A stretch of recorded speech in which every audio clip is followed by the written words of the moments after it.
A bit of background. As a juvenile learner of the English language, I have always imagined that mastering the language would serve as a backbone to foreign communication in the future.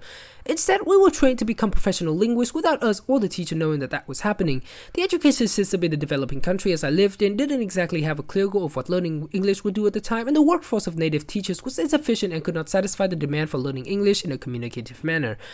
With that said, I was always top of my class in terms of English as a second language, to the point that the standard curriculum was no longer challenging or valuable, and it was just a textbook that was worth 2.5 breakfasts.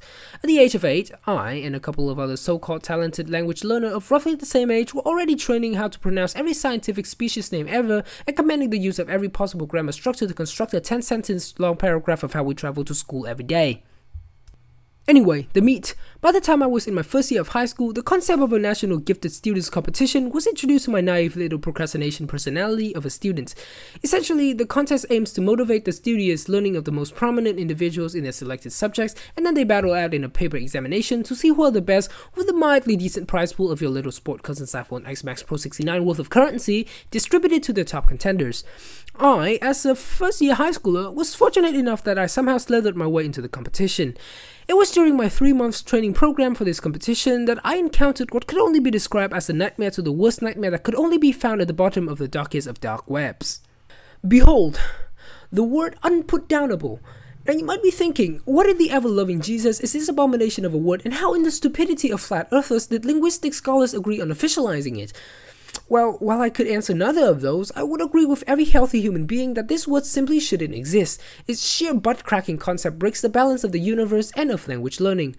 You know, those scholars back in the day were probably drunk at the time and thought it would be a genius idea and compose a word out of the combination of a phrasal verb written without spacing with added affixes. And it's even worse when I talk about how I come across this word. It was one of those exercises where you omit a word from a sentence and give another word that was the root word to the word you have to fill in, and the root of unputdownable is put. The entire group stared in despair when we found out that the answer was nothing but the puke-provoking word of unputdownable. It was that day that I lost all hope in learning any further. And look, of course no one is obliged to use that cancer in their writing or speaking, but why does it exist? Like, there are so many other good words that can be used to describe a good book. Like, this book is riveting, it's gripping, it's exciting, fascinating, spectacular, astounding, but no, unputdownable. And what's weirder, in 2019, a whole of 81 people, according to Google statistics, has used this word to describe a book.